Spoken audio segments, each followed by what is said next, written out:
નમસ્કાર મિત્રો, હું પારસ સોંદરવા.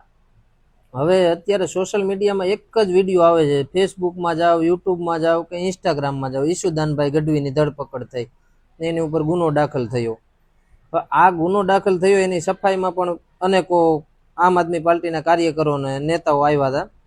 આ ખોટી ફરિયાદ થઈ, પોલીસ દ્વારા ખોટી ફરિયાદ કરીને સ્થાનિક સ્વરાજની ચૂંટણી આવે છે તો આમ આદમી પાર્ટીના કાર્યકરો ઉપર ખોટી ફરિયાદ કરવામાં આવે છે.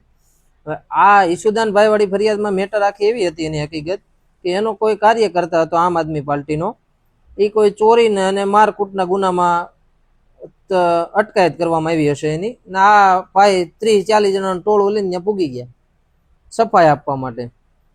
પછી પોલીસને ઉશ્કેર્યા કે ઉશ્કારાણા કે શું થયું કઈ બહુ માહિતી નથી, પણ પછી તો ભાઈ 50 જણાનું ટોળું લઈને જાય એટલે ગુનો દાખલ થવાનો જ છે, અટકાયત થવાની જ છે. એટલે આ લોકો ખાલી ને ખાલી પબ્લિકને ગેરમાર્ગે દોરવાનું કામ કરે છે. કેમ કે રાતે ગુનો દાખલ થયો, રાતે જામીન થઈ ગયા, છૂટી ગયા.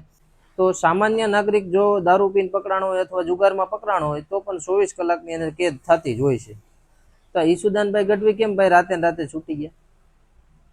આ એક ખાલી પબ્લિક વિશે જાહેર સ્ટન્ટ કરવાનો કાર્યક્રમ ગોઠવાનો હતો